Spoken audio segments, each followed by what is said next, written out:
That's a really bad cough.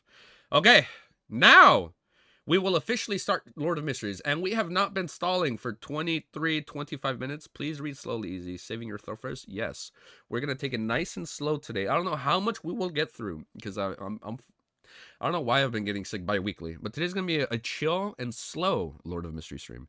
He only has the beard. Not only that, I have a neck beard. Can't even get a proper beard. But today, and enough of that. This is a really bad intro. If you like what you are going to see, make sure you like, comment, subscribe. Thank you to our beautiful moderators, our beautiful memberships. I don't know, our beautiful members, and everybody that's been tuning into the live streams. There's 15 of you guys here.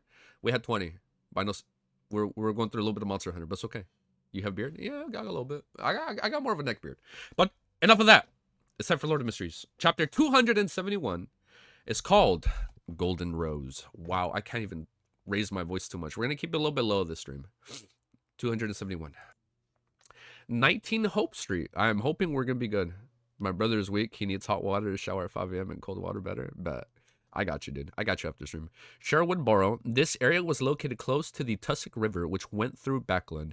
Pedestrians could see the turbid but unusually wide. My music is so low. Pedestrians could see the turbid but unusually white water surface through the cracks and crevices in their houses.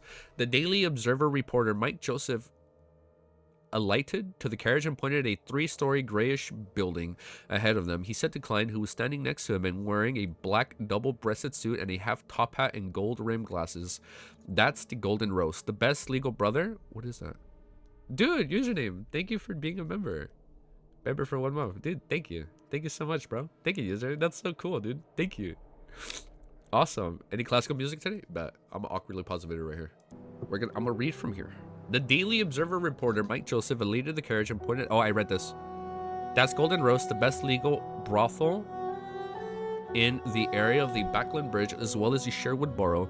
It opens at 3 in the afternoon and stays open until 2 in the morning. The best legal brothers in the Sherwood and Backland Bridge regions." In other words, there are better ones in these two regions, but they're illegal. Klein suddenly moosed and shot a glance at the entrance, which had an inlaid golden rose. It didn't hang any signboards. This doesn't count as a street girl, right? Wow, I feel bad. He answered without thinking, "Of course, it's of a higher grade." Mike personally, my voice is so raspy. Let me pause the video one more time. We're gonna read from right here. "Of course, it's of higher grade." Oh, it's of a higher grade. Mike personally led Klein to the front of the building and pushed the door open. As soon as he entered, Klein caught a whiff of a mixed fragrance that was slightly pungent and heard a soothing yet suggestive melody. Instinctively, he looked around and saw bouncers in black coats and half-top hats standing on the other side of the entrance, and in every corner of the hall as a legitimate business. They were obviously meant to deal with drunkards and bores. Bores? Bars? Brewers? The Golden Hall was surrounded by all sorts of sofas, chairs, and even a piano. In the center, there was a dancing area. At that moment, there were many ladies sitting in different areas with their hair colored in golden brown, pale yellow, or black. Some of them looked mature, some shy and young, some young and attractive, and others who were rather beautiful. These ladies were either enjoying the melody giggling whilst in conversations with each other, quietly reading newspapers and magazines, or dancing with men. It was only 3:30 in the afternoon, so there weren't many customers at a glance. This place looked more like a proper ball than a brothel. If you come after 8 in the evening, you'll see some interesting performances. If any of the ladies catch your eyes, go over and invite them to dance and then ask them for their prices amidst the beautiful melody. If both sides can come to an agreement, you can head to the 2nd or 3rd floor, have a wonderful time in some room. As long as you're willing to spend money, you can sleep here the entire night. Mike turned his head from left to right, suddenly losing his previous calm and gentlemanness, appearing a little more frivolous. He walked into the hall. Ooh, my voice. He walked into the hall with a smile as he approached a young girl who was at most 15 or 16. Is he showing his true nature, or is this a conduct of a professional? Oh, like to see if he can lure out the killer. Klein watched a little flabbergasted as he subconsciously followed behind Mike Joseph. The victim, Cyber, was only 16 years old. In theory, a girl of a similar age is more likely to be a friend and would know. Oh, like they probably knew her. At that moment, Mike lowered his voice and explained. He then raised his thin eyebrows and asked in a normal voice, "Which lady caught your fancy?" "I'm just a bodyguard," Klein responded with very normal logic. Mike slightly nodded and suddenly laughed. I'm not used to being watched when I do that sort of thing." Okay, that sounds pretty gross. "I'll be standing watch outside." Klein understood what Mike meant and took a serious professional stance. Without another word, Mike walked up to a young girl, bent down, and extended his hand, inviting her to a dance. Being a prostitute at this age, Buckland sure is... Wait, I have to move my mouse. Buckland sure is so bedazzling. I've never said that. Bedazzling and dirty. Huh, to think that there would be a middle-aged gentleman of seemingly good bearing patronizing this place. Even the sides of his hair are white. Klein lowered his hands and stood very straight, watching Mike and a young girl engage in slow dance. After a few minutes, Mike walked back and said to Klein with slight annoyance, "It's too expensive. Man, get this man out of here." As the two approached each other, he added in a low voice, "The girl knew Cyber, but the owner, Ma'am Lopez, forbids them from speaking with anyone else on this matter. Otherwise, they would be severely punished. God..." When the punishment was mentioned, the poor girl even shuddered instinctively. I can imagine how horrible it must be. Helpless Klein sighed in sympathy and asked in a suppressed voice, "So, what are you planning to do?" "I don't want to cause trouble for the girls again. I plan on going straight to the Ma'am Lopez." Mike patted Klein on the shoulder and said, "Protect me." Klein turned his body to the side and warned in a serious tone, "If we encounter a dangerous situation, you must listen to me."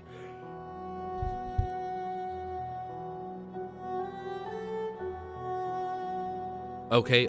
Mike raised his hands to his shoulders and nodded. As he spoke, he walked towards a single sofa in the corner.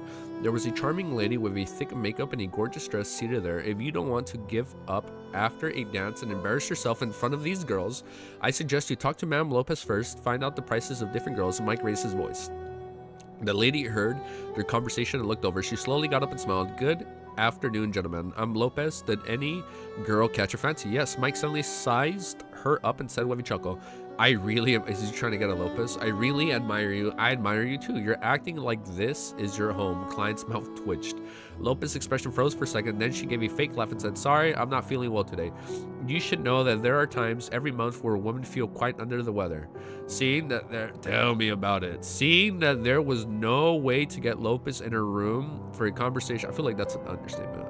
Seeing that there was no way to get Lopez into a room for a conversation, Mike fell silent for a few seconds before suddenly turning serious. "Ma'am Lopez, I'm a reporter. I wish to understand more about Cyber's matters. He's my documentary proof." Lopez's face darkened and she replied impatiently, "I've already told everything I know to the police. You should ask them. Cyber was a vegan orphan who was adopted by me. The night she accepted an invitation from a guest to spend the night at his house, and she died on her way back in the morning. All right, please leave. Or invite a lady to dance." As she spoke, Lopez waved over two of her bouncers. Klein stepped in to shield off Mike Joseph and escorted him back to the hall. Upon seeing this, the two bouncers didn't rashly chase them away. After a few steps, Klein said in a low voice, "She's lying." "Oh." Mike turned his head in surprise. When she spoke, her eyes darted around. "Ah, he's clowning." "Ah." "She didn't dare to look at you directly, but she was also secretly sizing you up, which means she was lying and watching your reaction. In addition, her stance was highly defensive, and she appeared very agitated." Klein gave his analysis. Mike opened his mouth and exclaimed after a few seconds, "You really are a great detective." You really are a great detective. "Only with your keen observation and outstanding deduction skills were you able to discover such useful details." "That's only because I had my spirit vision and could see that Lopez's emotional colors were right. I came up with the reasons after." Klein smiled and said, "Thank you. It's time for us to go." Mike Joseph looked back at Lopez and saw that she was walking towards the side door of the hall as though she was going to her own lounge, and that side of the door was the corner of the room. It was very quiet around there, and there were many areas in the halls that could see what was going on. There were also two bouncers standing guard outside. Perhaps we could follow Ma'am Lopez and observe her reaction. Maybe the anxiety from just now will make her something. Mike suddenly turned his head to look at Klein. "Can you take care of the two bouncers quickly?"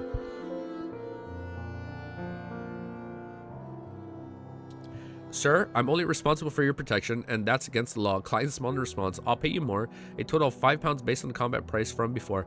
If there's another fight when we run, it would be £10. Mike Joseph gritted his teeth. Deal. I'll take it. Welcome back. PvP.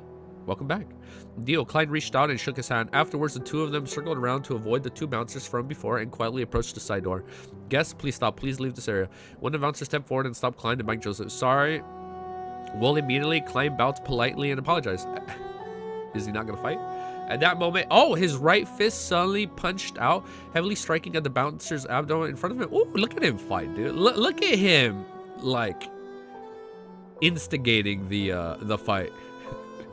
He's like, deal. Klein ready to rumble? Man, like, he saw that Royal Rumble. It's like, he's ready, bro. He's excited.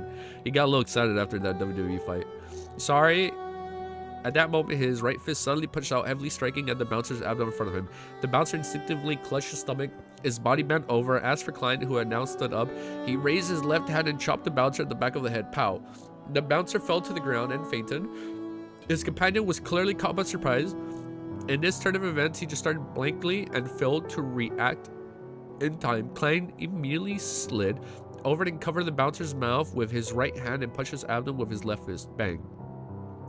The bouncer suddenly bent down and spat out his undigested food, and Klein promptly withdrew his right hand and chopped downwards with his palm.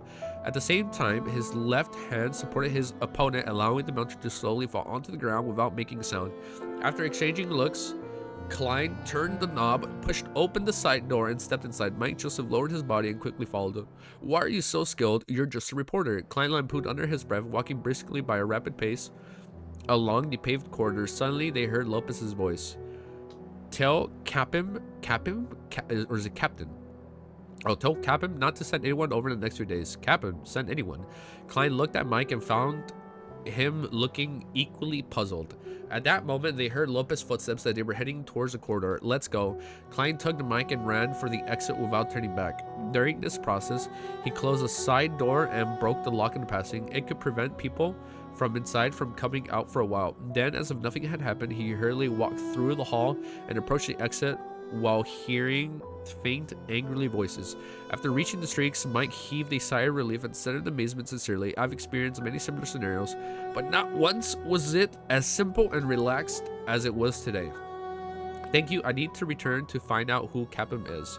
As he spoke, he took out his wallet, fished out £5 notes, and muttered, but frankly, your price is really expensive. It's worth more than half a week's salary. Not bad. But you can claim for reimbursement, right? Klein answered with a grin. Following that, he asked in concern, aren't you afraid that Lopez will find your newspaper firm and get the police to arrest you? That's a fake ID. Mike Joseph shrugged with a gesture of familiarity. Klein could only admire him. After watching Mike board a carriage and leave, he walked diagonally across the street, waited for a public carriage, and kept an eye out for anyone chasing after him. One sec. Continue from right here. That's a fake ID. Mike Joseph shrugged with a gesture of familiarity. Klein could only admire him. After watching Mike board a carriage and leave, he walked diagonally across the street, waited for a public carriage, and kept an eye out for anyone chasing after him. At that moment, a rental carriage slowly approached and stopped in front of him. A middle-aged man in black coat stepped out of the carriage, nodded to Klein. He had blue eyes, just like Dunn. No, wait, that was O'Neill. He had blue eyes, a thin face, and gray temples. It was the same old gentleman that Klein had seen in the Golden Rose. He's not a customer of the Golden Rose. He's just like us.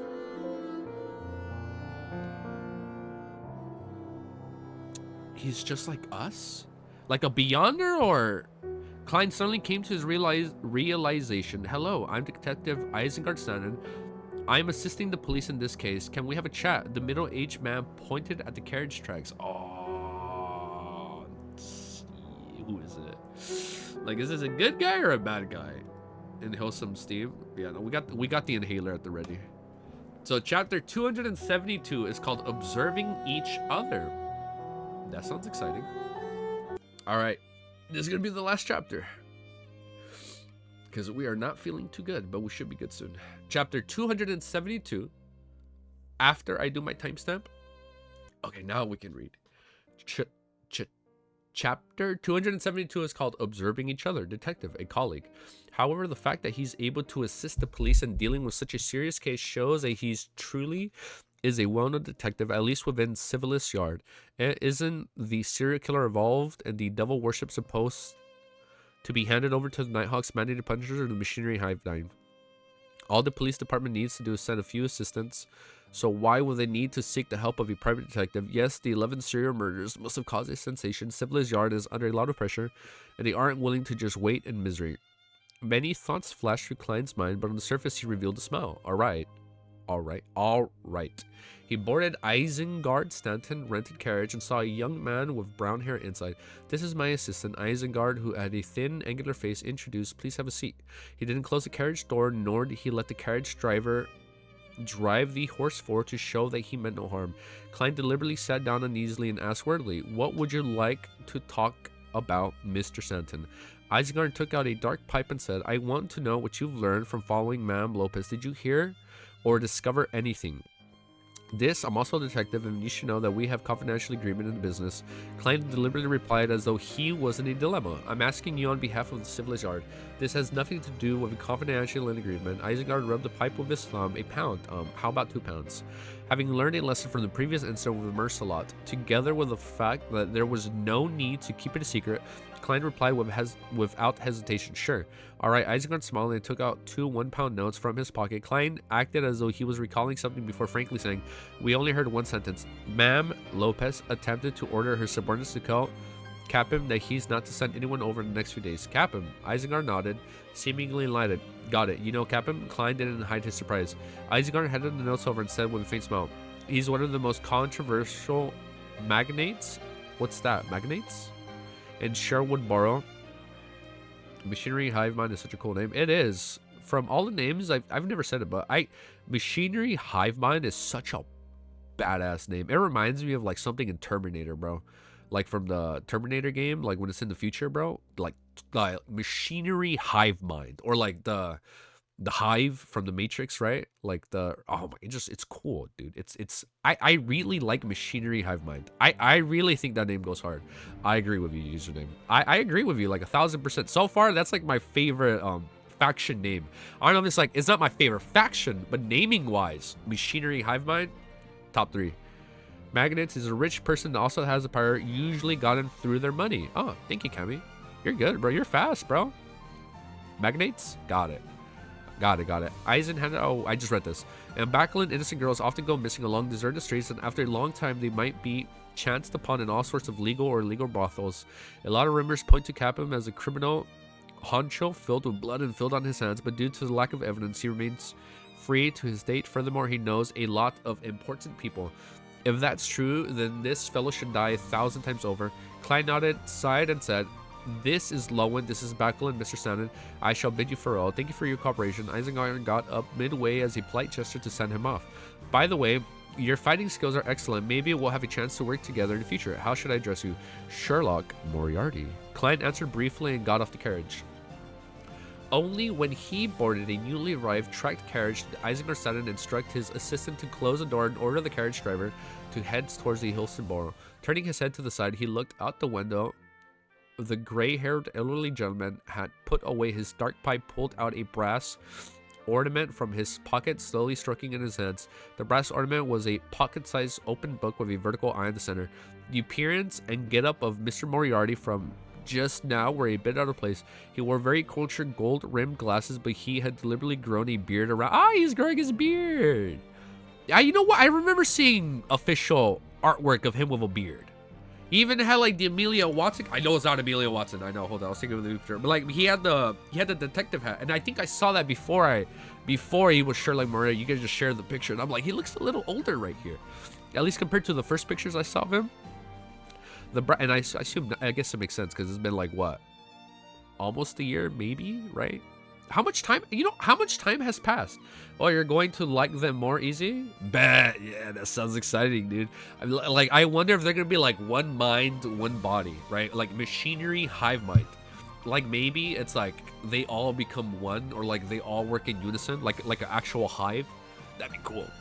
Or you know how like bees operate, right? Or they all protect the queen. I'm thinking that, right? Like a hive mind, or like a beehive, how they all act in unison. Oh. It's been 2 months? A month or 2? I'm over here thinking a year. Okay, we'll go 2 months. Damn. So much has happened in 2 months. We've been reading for 2 months. Look at that. The time in this series has lined up with our time in real life since we started. Turning it only when he boarded Sherlock Moriarty, Clyde answered briefly, got off the carriage. Only when he boarded a newly arrived tracked carriage did Isengard started to instruct his assistant to close the door and order the carriage driver to head towards Hillston Borough. Turning his head to the side, he looked out the window. The gray-haired elderly gentleman had put away his dark pipe, pulled out a brass ornament from his pocket, slowly stroking it in his hand. The brass ornament was a pocket-sized open book with a vertical eye in the center. The appearance again of Mr. Moriarty from just now were a bit out of place. Just like this cough is going to be out of place. He wore very cultured gold-rimmed glasses, but he deliberately grown a beard around. I just read this, making him look crude and barbaric. This is not quite in line with the norm. In this day and age, people who wear gold-rimmed glasses tend to care a lot about their image, the image of having knowledge and bearing. Maybe he's trying to hide something. Of course, it's also possible that he's a gentleman with an unusual aesthetic sense. Unusual aesthetic sense. What, having a beard? Isengard seemed to be talking to himself, but he also seemed to be teaching his assistant. At that moment, who Clang was sitting on the carriage, mumbled to himself silently as he leaned against the wall. That detective Isengard standard is problematic. Ever since I activated my spirit vision, he had a blue color of rational thought and indifference, and maintained a purple color of spirituality dominance. There were many other colors of emotion appearing. For normal people, unless they're wholeheartedly focused on studying a different problem, it's very difficult to maintain similar states for extended periods of time. Other emotions will inevitably appear, the difference being the issue of how long they can remain in that state. Yes, either Detective Isengard Sand is one of the genius at observations, reasoning with extraordinary talent, or he's a beyonder. He's a beyonder. Oh, he's like a lawyer. No, he's detective. Of course, detective is going to be a pathway. Of course, detective is going to be sequence, right? It has to connect to lawyer. They tracked the public carriage, or do we know that? I don't know if I know. I don't remember if I know that. I've not updated my notes in a while. And this, whatever this is throwing me out of the loop right now. The tracked public carriage had 2 floors as it ferried more than 40 passengers toward the Backland Bridge area. Klein gradually reined in his thoughts and cast his gaze out of the window and admired the 2 to 3 story buildings on the other side of the road. Occasionally, he could see the brown houses, 5 or 6 stories high, a sign or Backland's latest trend, and of the kingdom's most advanced construction technology. After he transferred, Klein arrived at the Iron Gate Street and got off the carriage opposite to the Braveheart's bar. As it was in the peak period at the bar yet, the moment he entered, he saw Casper's drinking at the bar. The old man with the brandy nose had requested for a glass of Langsky proof. His eyes narrowed in satisfaction, and he savored the frankness of the malt and the burning sensation of his throat. Klein moved closer and rapped the counter and asked with a smile, "Is Merrick here?"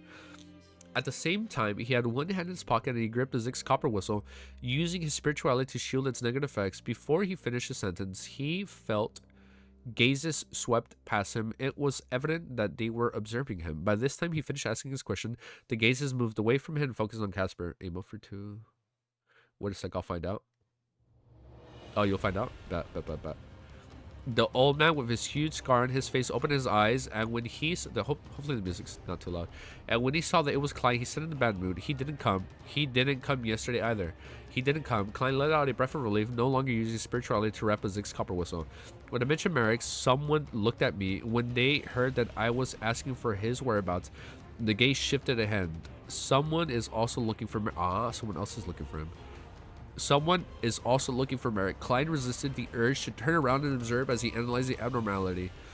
Combined with an original doubt of his, he felt that the question now had a general answer to it. I was puzzled last week. Why was the Sequence 5 Miss Bodyguard accept a 3-day protection mission for £1,000? I was puzzled last week. Why would a Sequence 5 Miss Bodyguard accept a 3-day protection mission for £1,000?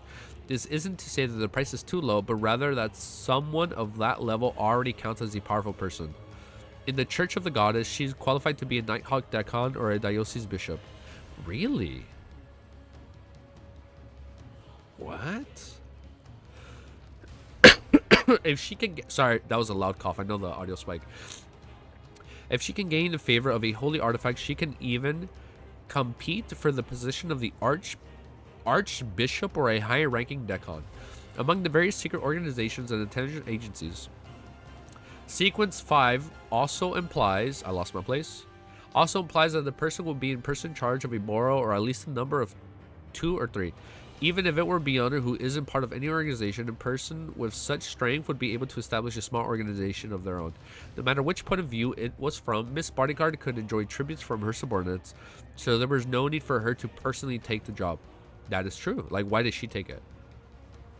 At that time, I thought that I had most likely hired a Sequence 6 security guard who would be able to last a little longer against the expert sent by Bakerland, creating a chance for me, but who knew that Miss Bodyguard would be so terrifyingly strong.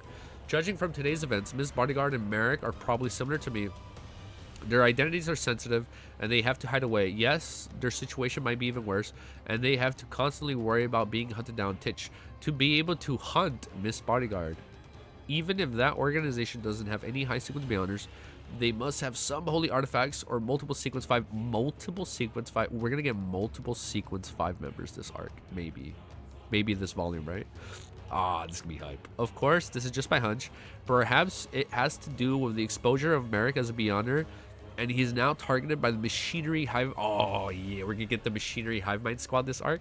After some thought, Klein said with regret, "Is that so? I was planning on playing cards with him." Upon hearing something that didn't match Klein's usual manner of speech, Casper was alarmed. He didn't look around either, but chortled and said, after I coughed,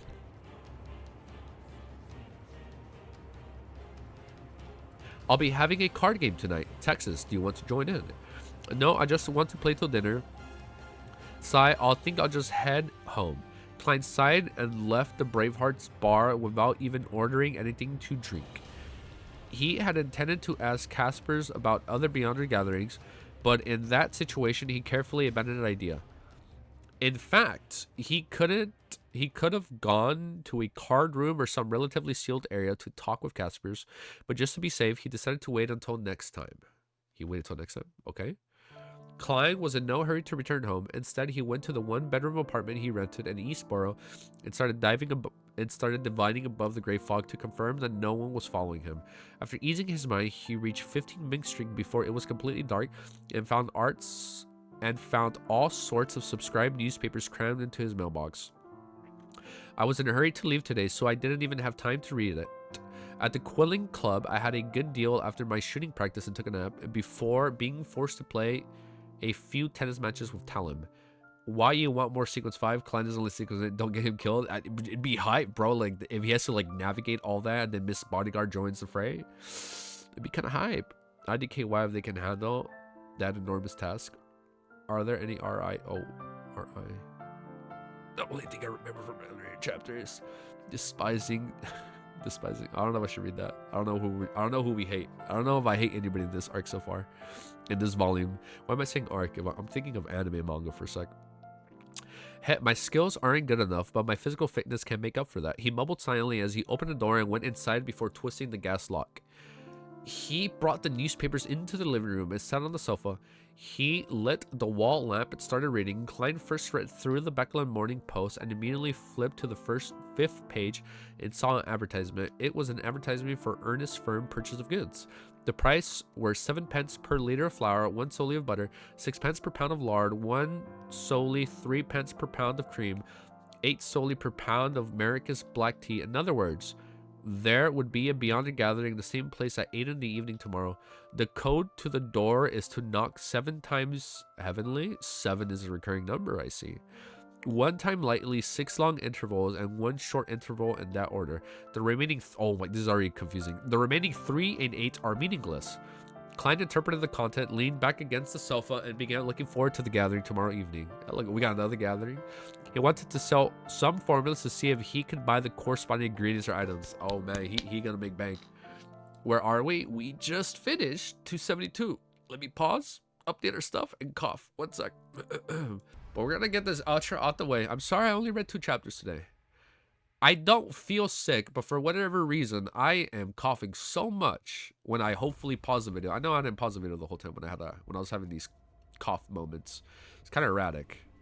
But we're gonna rest tomorrow. If you guys want to watch the Monster Hunter Wilds public beta tomorrow, well, I'll be here.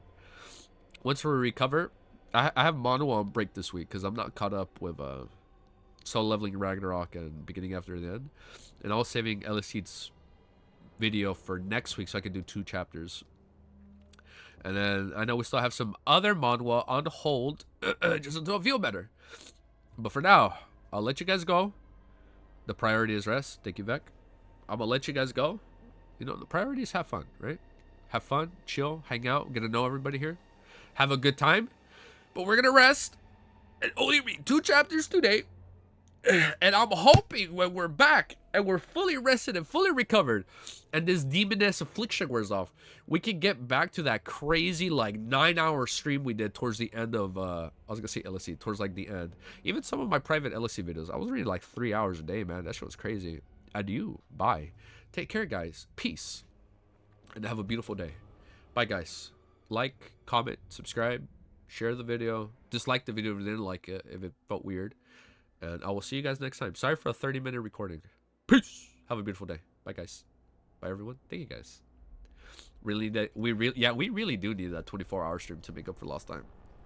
No promises, but I'm hoping if I recover before our trip, I can fulfill something. All right, guys. Peace. Have a beautiful day.